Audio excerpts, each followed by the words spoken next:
Hello, my name is Luigi Pingara, and I'm a Fallout fan, and this is my review, my reflection on Fallout 4 for the PlayStation 4, PC, and Xbox. So if you're thinking of picking up the game, perhaps this video might illuminate you before you part with your money. So, when Fallout 4 was announced, a little history first. When Fallout 4 was announced, I leapt on Steam and I bought it straight away. Little did I know that was $70 spent unwisely because my computer could not play that game. So I had to wait a year and a bit to play it on the PlayStation 4. And believe me when I said that I'm a true Fallout fan and I can bore you with some ridiculous details of the Great War. So I'm not one of the YouTubers that just play Fallout 4 when it came out because it was popular, because they wanted their fucking views. No, I am not that kind of person. So, Fallout 4. I love the introduction level, the character creation, the dungeon for all intents and purposes. I love how you see things before the war. I love spending time with the family. I love the vault. I love exiting the vault. And Bethesda is very good at making these introductory levels. It was good in Fallout 3, it was good in Skyrim, and it's good in Fallout 4. I really enjoyed the introduction sequence. Another positive is the VATS. It has got a slow-mo effect rather than the pause, which I think it's a very neat idea, and I think it works quite well and gives a little bit more tension to the VATS. To describe Fallout 4 would be to say that it's a mix of Call of Duty, Mass Effect, and Skyrim. In fact, I consider Fallout 4 to be a sequel to Skyrim, as well as a sequel to Fallout 3 and New Vegas. But you can see the influences of Call of Duty and Mass Effect, especially in Call of Duty. Now, I do like it when the grenade button, how you have to hold it down and you can melee with your guns. That's pretty awesome. The combat is very Call of Duty. And how you have to hold down, at least on the consoles, the left movement button in order to sprint. Lots of Call of Duty reference. At least some influence of there. I don't really like Call of Duty, to be honest. I've only liked Call of Duty number 2, which was set in World War II. Very interesting level set in Modern Warfare number 2, I think. Because those two games had some really intelligent writing and really good pacing and set pieces. The level design were pretty fantastic, Stalingrad and whatever. The influence of Mass Effect comes in the dialogue, and this segues neatly into what I want to talk about next. One of the two most controversial topics, notes that I've put in on my visual diary. So, the voiced protagonist. Now, Fallout fans were crying afoul of this even before the game actually came out. We were pissed off even before it came out. And you know what? I think it's okay.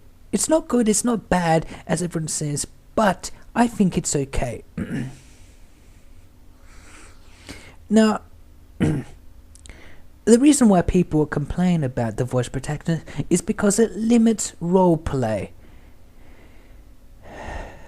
Because take a game like New Vegas or Dragon Age Origins, the player character has about 7 or more different choices of dialogue to respond to an NPC.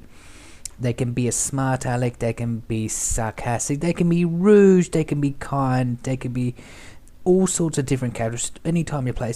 And the text allows for the player to say the lines in their own way. And I discovered this when I was doing my roleplay, Roberta's Revenge, my New Vegas roleplay. A shout out to that.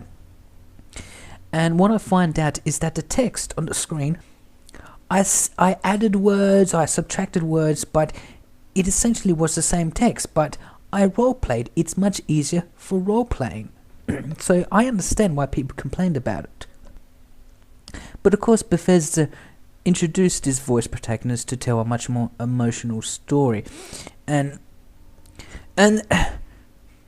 it is an emotional story. It's just that it's a sandbox game, and it's pretty hard to do a focused emotional story in a sandbox game when the point is lots of little stories to evolve. So there weren't many dialogue options. There was only 4, really. To take the Mass Effect reference, there were Paragon, Renegade, in the middle, and Sarcastic, and that was it. And it was all mapped to the buttons on the controller. And it's disappointing. They could have done a list. It could easily have programmed a list. And as I'm going to say, it needs more dialogue choices, especially the new Vegas system with skills checked. Like, say, if you had 50 skill in guns, you would have a new dialogue option that you can say to an NPC, and I really like that. I miss that. But unfortunately, it's very limited on what you can say. The voice actor, I played as a female Soul Survivor, and she did a good job. Not a great job, but she was just generic enough, so I couldn't imagine what I'm saying. Except for the scenes which required emotions, like tearing up or anger. So, I agree. The roleplay is a little bit limited. And then I was thinking, if the voice protagonist failed in Fallout 4, and Bethesda has given their opinion that it has, why did Mass Effect voice protagonist work? I mean, not only because it was Jennifer Hale as Femship, but it got me thinking, there isn't that much choice in dialogue in Mass Effect anyway. You got the 3 options: Paragon, Middle, Renegade, and then you've got a blue option, a red option, depending on your Paragon and Renegade scores. But now that I think about it, I don't think Mass Effect system is any good either. So I don't know what to say. It needs improvement, it really does. I think more dialogue options and maybe tweaking a little bit with the voice protagonist, because it's not Mass Effect. It's not, better role playing than Fallout 4. Even though I must say that Shepard, my female femship, was my Shepard. I customized her looks, her personality. That was my Shepard. She grew into a character over the course of 3 games. Now, that was the course of 3 games, so we've only got 1 with Fallout, so it would be pretty hard to do that. And even though in Mass Effect you can choose what order missions you can do them in, it's still on rails, to be honest, even with the side quests and all. But Fallout 4 is a little different beast. It's open world. There's lots of little stories. There's an environment and tons of stories in that environment. So, I don't know. That's my answer. The second controversial point of Mass Effect... the second most controversial point of Fallout 4 is the settlements. I must admit they are addictive. It's got all the best bits of Minecraft, and they're functional, and you can make them. The customization options is vast. It may seem like limited, but you should see the creativity of people's works on the internet. You can customize the looks, give settlers jobs as farmers, as defenders, as traders. It's really well done. And like I said, the best of Minecraft, the best of Civilization, those types of games. But here's the thing. There's too many. There's too many settlements, there's too many empty pieces of land in the game world. I've checked the wiki, and last time I've checked, including the DLCs, is about 36 places that the player can settle. 36. Now, I'm sorry, Bethesda, that is lazy. That is pretty goddamn lazy. We as players, we want pre-existing settlements with their own stories, like Arndale and the Republic of Day for Fallout 3. It's just laziness. It almost seems like the developers had no time to create a new settlement and their own story. And it doesn't have to be a quest involved. It could be like little notes, and we could, figure out what stuff to happen, like in that Rorikstead in Skyrim. There's a story there, but it's not revealed initially. You got to discover it. I mean, yeah, I would have much preferred four settlements that a player in the game world can colonize. And I know what the excuse is. You got to have different looks. That's why there's so many different locations. I mean, you could go to the airport, the castle, the farm, the sanctuary, all given different looks. But 36, that's lazy. Sorry, that's lazy. That's way too much.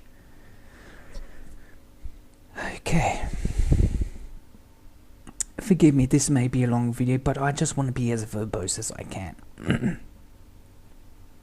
So let's talk about the raiders. Some of the raiders are generic. They literally say raider on their name tag. Some are named, like the gunners, like the forged. Now, why am I bringing this up? Well, Fallout 4 takes place in a post-apocalyptic world. The post-apocalypse has happened, 200 years have passed, and things are starting to grow. Crops are, right? The land is starting to heal itself. So you would think that raider groups, even the crazy drugged up ones, whose only desire is to rape and kill,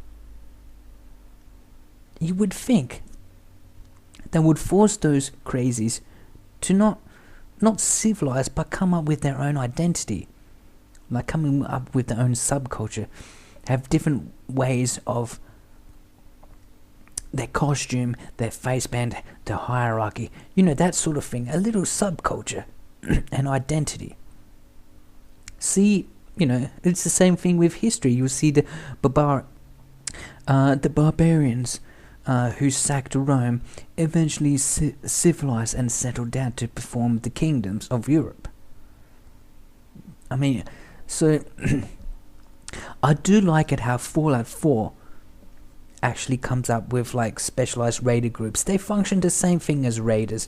The gunners, they're mercenary groups, but they're pretty much raiders. And the Forge and the other ones of the Nuka World DLC, they have their own identity, and that is one bit I like. But what I don't like is the unnamed raider gangs. I mean, some of them have like different titles, like survivalists, which I'll get into a little bit. One of the most common complaints of games like Fallout and Skyrim is that as the player progresses through the game and levels up and reaches higher levels, you would think that the player character would have eradicated all the raiders, right? And it's kind of strange that the raiders are still there and they're stronger than you. In Fallout 4, they have, titles like survivalists. So it would assume that the raiders that you face in the late game would survive the initial assault. They were good enough to survive, right? I think Fallout 4 takes this a bit further, that with power armor, raiders can now use power armor. If you reach a high enough level, raiders can actually learn use power armor. So that is one way to address this issue. It's not the most elegant way of addressing it, but it's better than nothing. one thing I should also mention about the Raiders is they've got a bit more development this time. You can hear them when they're chatting to each other, and if their mates are getting killed, you can hear them say, you can hear them feeling scared or even concerned for each other, which I think is a very nice touch. So the Raiders were doing okay in Fallout 4. The main quest story is the best yet of the Bethesda games since Morrowind, and it is epic in the truest extent of the word's meaning. Epic. I love the plot. It is a plot. It goes from one end to another to another and another, and it's just a smooth transition. I love meeting Nick and his discussion with you. I love Kellogg's character. I love meeting Strong in the Glong Sea. I love the Institute stuff. It's plotted very well, and I haven't finished the game, so don't spoil it for me. But it's a very compelling plot. But like I said, it's an emotional story. I mean, it's a parent that's looking for his or her son. In my case, as I play a female character, one of the reasons, not just Black Widow perk, is because I felt it was more suitable to the story that it should be a mom looking for her son, because the mother-child relationship is the hardest relationship, but it is the most pure. So from a story parent, that's my thing. I put that in. I role-played. That isn't the voice protagonist doing that. I did that. Anyway, but like I said, Bethesda wants to create a compelling story, an emotional story, and I get that, but they can't do that in an open world. An open world is just, think of it like a town or a country or a province, and you're exploring lots of little stories around the world. So it's pretty hard to do a centralized stories in a game environment like that. I mean, it's not impossible, it's just difficult. So what I prefer is lots of little stories. I want to explore. And this goes back to the settlement things. I play Bethesda games because I want to immerse myself into the world. I want to go into that world, get sucked in, and I want to explore. Explore. But I think the main quest story is the best yet. As I was playing Fallout 4, I felt rushed. I'm not sure why. Maybe it's because I need a second playthrough, because when I pop in Skyrim, since I played Skyrim for several years now, like hundreds of hours, literally hundreds of hours, and I'm used to it, so I feel very relaxed most of the time, just exploring the world and crossing the rivers and sort of thing. It's a very calming thing, but when I play Fallout 4, I feel very rushed. I'm not sure why. Perhaps this is because this is my first playthrough and I'm just getting grips to the game, right? And I'm still getting grips to the game. But even if I explore a dungeon like Hallucinogen or the Boyson Club, and they have their own little stories, then I get to explore, I still feel rushed. I still feel like this. I'm in a hurry. I gotta look for everything before it all disappears. I don't know why.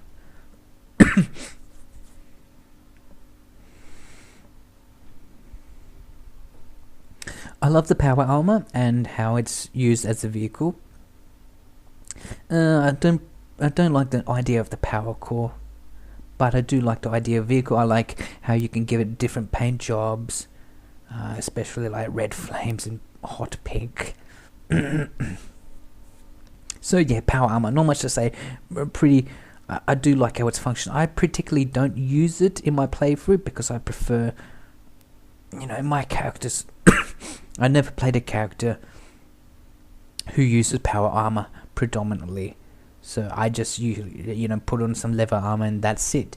But it's nice to see it used as powered armor and not just another suit that you can just slap on. However, it does bother me that the game gives you power armor, maybe not in the first 30 minutes of playthrough. You're meant to earn the power armor. just in the previous games you had to earn it, and you had to earn this perk in able to, to use it. Granted, it just felt like another piece of armor, but you earned it. So that annoys me that power armor was given way too easily in the game. The factions of Fallout 4 are awesome. It reminded me very much of Skyrim's factions. College Winterhold and the Thieves Guild. And then they could be, let's say, the Institute and the Underground Railroad. I'll just say they're awesome. The factions are awesome. They're pretty entertaining to explore. I also like customizing guns. I love customizing guns. It's so fun. Adding different stocks and mods. Adding scopes and naming them. It's pretty cool. And crafting food is pretty awesome, because you don't need salt for every damn recipe as you do in Skyrim. Sometimes you need wood, and sometimes you just heat it up on the fire, whatever mutant animal you killed. And the other crafting is great as well, but I must mention that, customizing weapons and making your own food, that I really enjoyed. Not much more, actually. Companions. The companions receive a lot of character development, and I think that is a good thing. You learn a lot about them. They seem like fleshed out characters, and it's an affinity system, and it's similar to Mass Effect to Dragon Age Origins. Well, depending on what you do, the character will like it. The evil characters like you stealing things and killing people, and the good characters like you when you show your know-how using dialogue choices, the diplomatic options, so to see. So I like the companions, and I like Nick, I like Hancock, Kate, Piper. I like a lot of those characters, and I got to learn to them. So it's nice to have those character developments. Some of the other side characters have character development as well, but not to that extent. And some characters have no development at all. And that, just one character trait and that's it. But, that is a problem that Skyrim had as well. But I like the companions, but since I'm a sole survivor, I like to do things my own.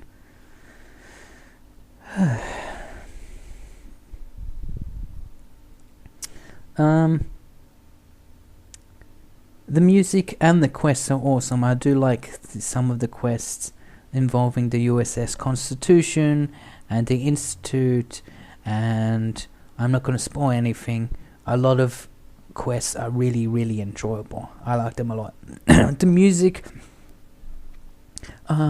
frankly, I prefer the music in New Vegas and Fallout 3, the ambient music. I mean, the ambient music has got the sort of Irish type thing, which is a Boston reference. But it's not as spooky, it's not as, feeling of everything's so smashed, civilization is destroyed, as the previous game. But I will say that the radio stations are pretty cool. Classical music, which I do love, and Diamond City Radio, which does a lot of swing music. I really like that music, very catchy, very of the time.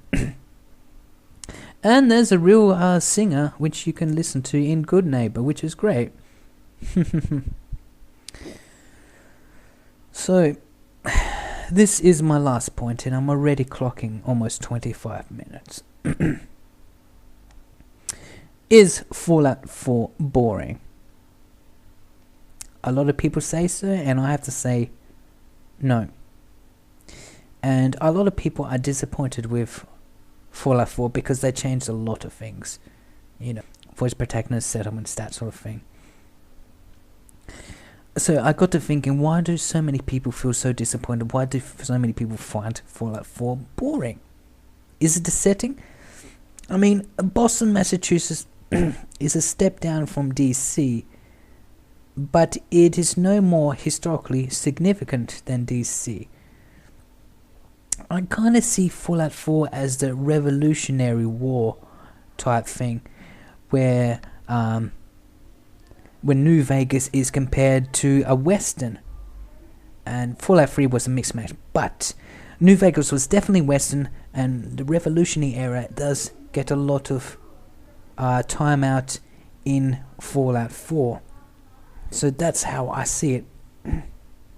And maybe people find it too bland, or maybe it's too much like Call of Duty. Is it the setting? I mean, Boston is a step down from DC. It's not as classic, it's not as destroyed or in ruins as a Capital Wasteland. But Boston is no more historically significant than DC. And Boston,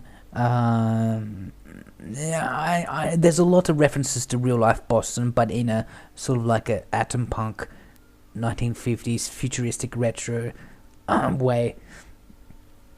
And there's a combat zone, there's the theaters, lots of landmarks from Boston. People in Bostonites will get a kick out of it, a creepy kick out of it. But yeah, so Boston is pretty historically significant part of the United States history. So I kind of see as Fallout 4 being the Revolutionary War type reference, compared to New Vegas's Western and Rat Pack sort of feel. So that's why I purposely wear tricorns and that sort of thing, and the rifles, try to get it from that era. And I think it's a unique combination. I like it because I like anything America and anything post-apocalyptic. But maybe some people don't. Maybe the post-apocalyptic environments are a little bit bland. I mean, everything's destroyed. There's not much to it. Or maybe just people are just oversaturated with Call of Duty's urban environments. I don't know. Or maybe it's not enough like Fallout 3, because it's just too damn different. I don't know. I know a lot of people feel disappointed and with the lack of role playing and settlements and all sort of things, but as a Fallout fan, I do enjoy it. I think Fallout 4 is a net positive. I wouldn't recommend it for people who like Call of Duty because they're probably going to get bored of it. And I wouldn't recommend it for people who like RPGs because it's not, deep enough. Certainly the perk system is overhauled, but it's not like... I prefer the system in New Vegas, to be honest, when you... after you level up, you can pick a perk, and you can in this game, but it's just in a tree. It's not just... It's a little bit cumbersome, I think. A little bit cumbersome. So I wouldn't recommend it to FPS lovers or RPGs. If you're a fan of Fallout, like a proper fan, and not just, buying into the hype, yeah, buy it. And if you want to explore and relax, and if you're a fan of Skyrim as well, then I recommend it too. So all in all, as a Fallout fan, I give Fallout 4 4 out of 5 stars. It is a net positive game, and I recommend it. Well, thank you so much for watching this video and listening to me talk, and I appreciate it, and goodbye.